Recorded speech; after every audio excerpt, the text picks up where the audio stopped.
It's time, guys. We are here. The end is here. Hi guys, AzureAce here, and welcome back to another Dragon Ball Super episode discussion, where today we will be covering the finale of the Future Trunks arc, episode 67.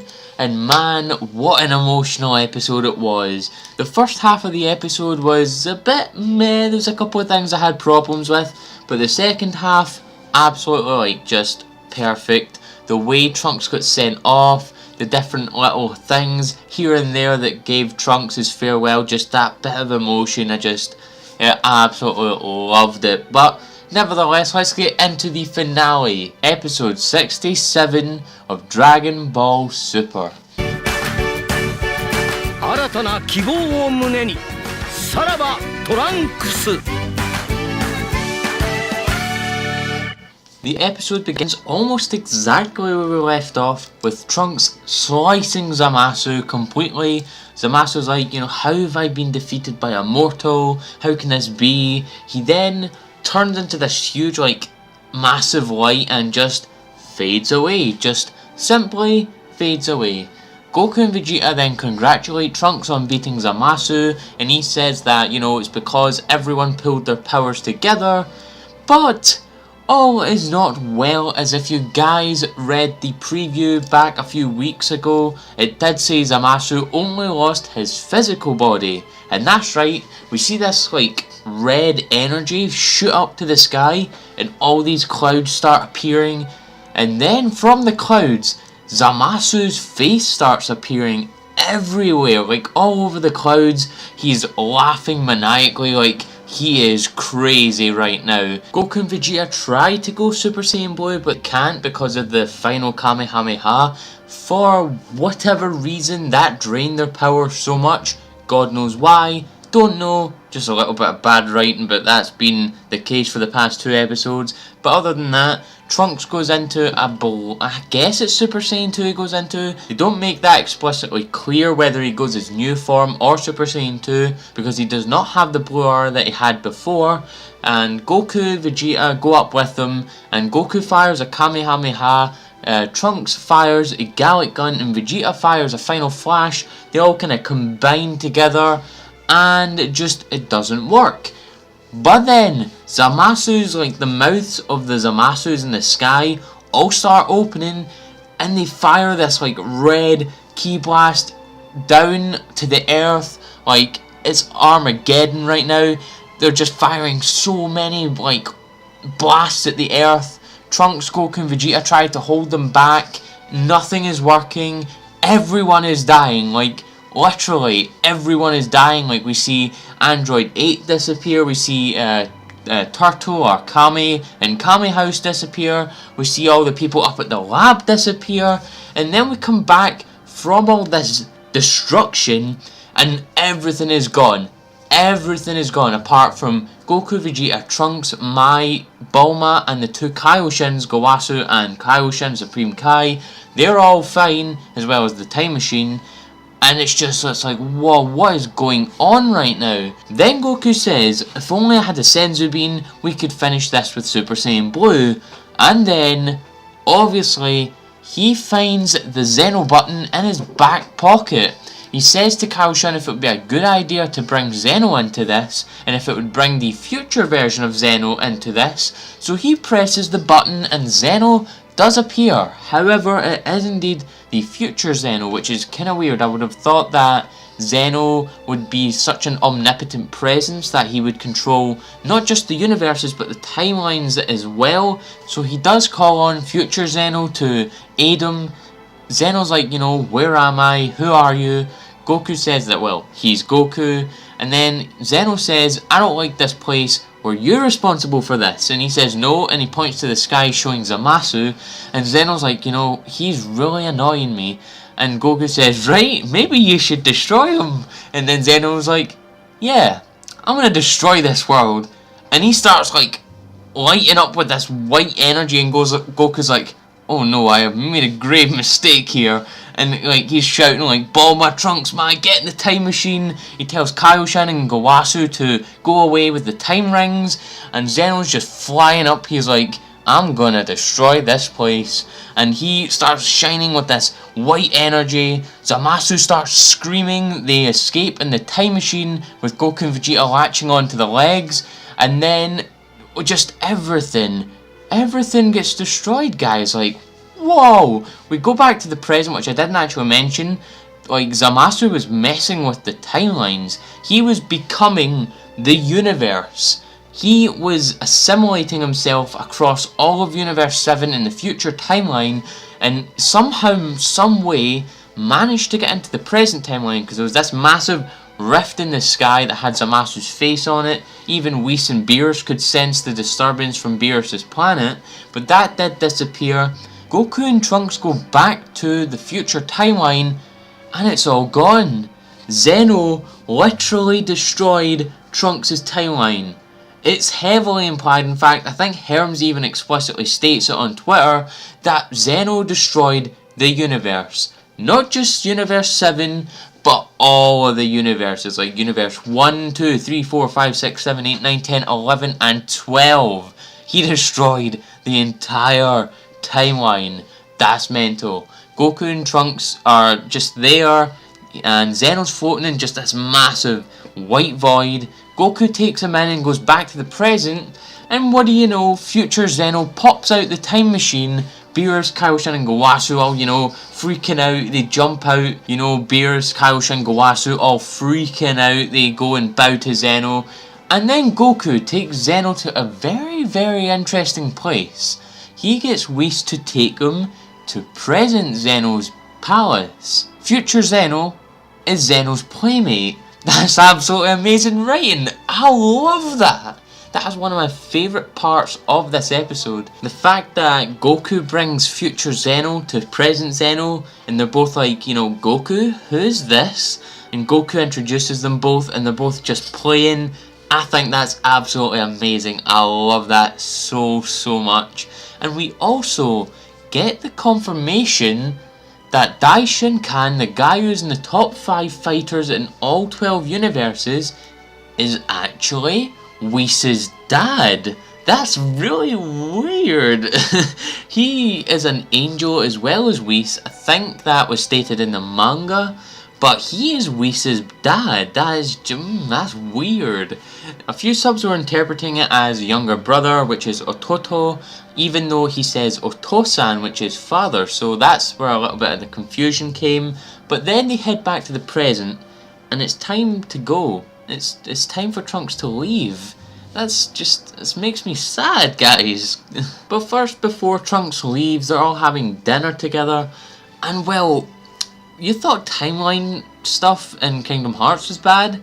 Well, Dragon Ball just knocked it out of the park. The timeline is just so damn confusing now. So we know that Zeno has destroyed Trunks' timeline, but we said that he can take Mai and Trunks to a timeline before when Zamasu became evil, and he can tell future Beerus to, destroy him, and he can use something that's better than the Mafuba jar that they tried to use to seal Zamasu up before. However, he does say that when he takes Trunks and Mai to this future, there's going to be 2 future Trunks, and there's going to be 2 Mais as well, which is odd to say the least. Maybe we'll see 2 Trunkses in the future. And we also see Gowasu putting away another box of time rings, which is the time rings we've seen throughout this arc, and he adds another time ring to the box, which means there are now 5 timelines in the series. There's the main timeline, the Trunks timeline, which is now destroyed, the Cell timeline, the Unseen timeline, and the timeline that Trunks is going to be taken to by Whis, which is just as if there wasn't enough timelines, they're just going to add even more. Mai says that she's fine with, living with 2 versions of herself in the timeline, because that way she'll be able to live and work with everyone she fought to protect in Trunks' future, which is great for her. Trunks agrees. And then as Beerus and Whis is going, Beerus says that he'll forgive Trunks in consideration for Whis, and then he smiles and says take care. Like, I love Beerus, man. He's such a good character. He's grown so much since Battle of Gods. It's absolutely great to see him like that. But then we finally get the leaving scene, the time for Trunks' farewell, and man, is it an emotional one. Goku's just congratulating him, saying, you know, you've gotten so strong, Trunks. Bulma gives Mai an entire box of capsules that has like food and stuff like that in it. And then as Trunks is about to go in the time machine, Vegeta's there, and Vegeta just lunges at him like full force punch, and Trunks just blocks it and smiles, and they're both smiling at each other, and it's absolutely brilliant to see that. It's so great that Trunks and Vegeta are getting along now. And as Trunks is flying away in the time machine, Piccolo and Gohan appear, and this is one of the best moments of this arc. Like, it's just like a 2-minute thing, and it's just the best thing of this arc. We see Gohan, and I mean, he could have been training, he's a bit sweaty looking, and he has his mystic hair back. Now, before you say anything, he does have his mystic hair back, but in the next episode preview, he kind of loses it, so maybe it's a continuity error, maybe someone forgot that he doesn't have that hairstyle, or just, you know, wanted to make him look cool, because future Trunks has flashbacks back to future Gohan, and he starts crying about future Gohan, seeing Gohan in the present, and it's just brilliant. But then, we see everyone smiling as we see the end of the Future Trunks arc, as future Trunks and future Mai head off to their new future, saying, one day we'll meet again, pretty much confirming that someday, sometime, we're going to see Trunks come back to Super, be it for the Omniversal Tournament arc, just a little bit of filler, I don't know, but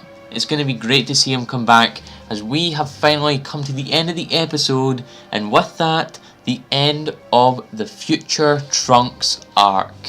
But now it's time for my overall thoughts of this episode. Like I said in the brief thoughts at the start of the episode, it was a good way to end the arc, to be honest. That's a very unpopular opinion, it seems. A lot of people really disliked this episode. I don't know why. I think it was really good. I loved the whole Zeno coming back and being Zeno's playmate. That was absolutely brilliant. Trunks' send-off was brilliant. I thought the idea with Zamasu literally trying to become the universe was a great idea. I absolutely loved that idea. I'm so kind of salty they never tried to capitalise on that and do maybe a couple of episodes of that. That would have been pretty interesting indeed, instead of rushing it out like they did. That's a very big criticism of the last 2 episodes. They really rushed everything out, which is just stupid. They had so much material to work with here for a few episodes, but you know what, it is what it is.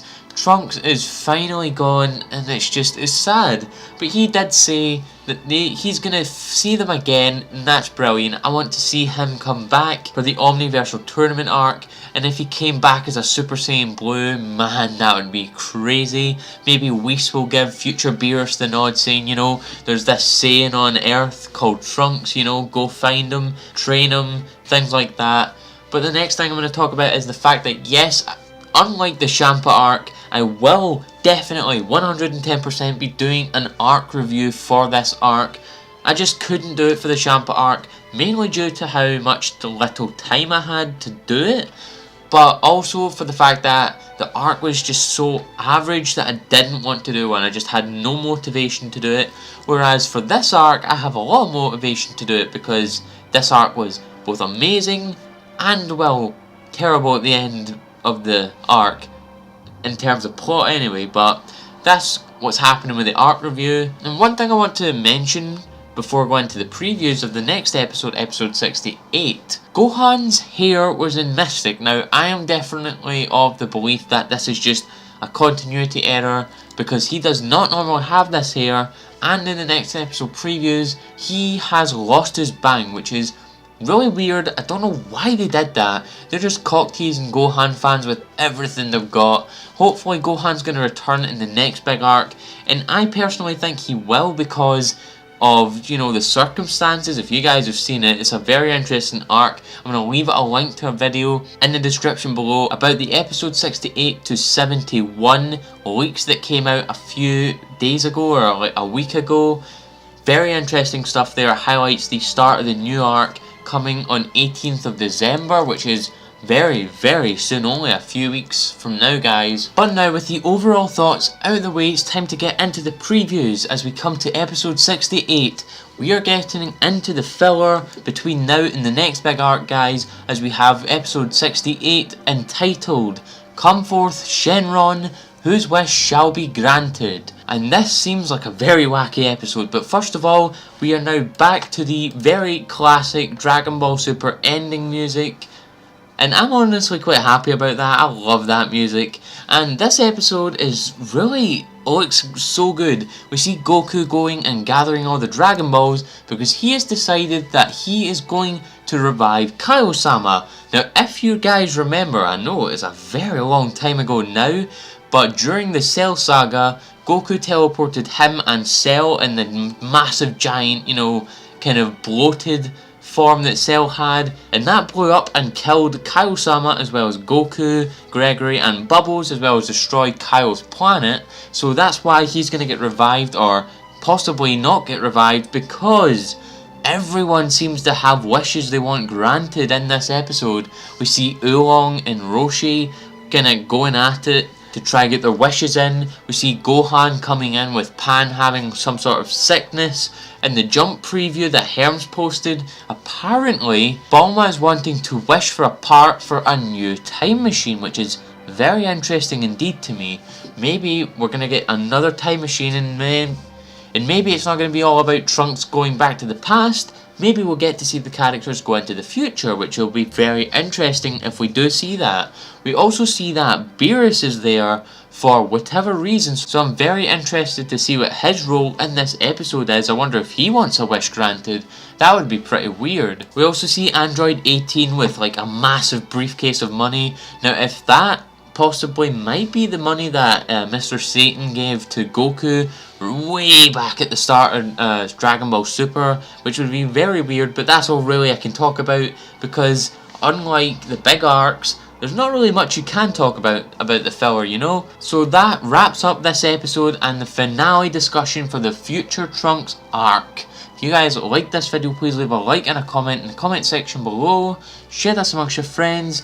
I've been AzureAce, and thank you for coming to the video.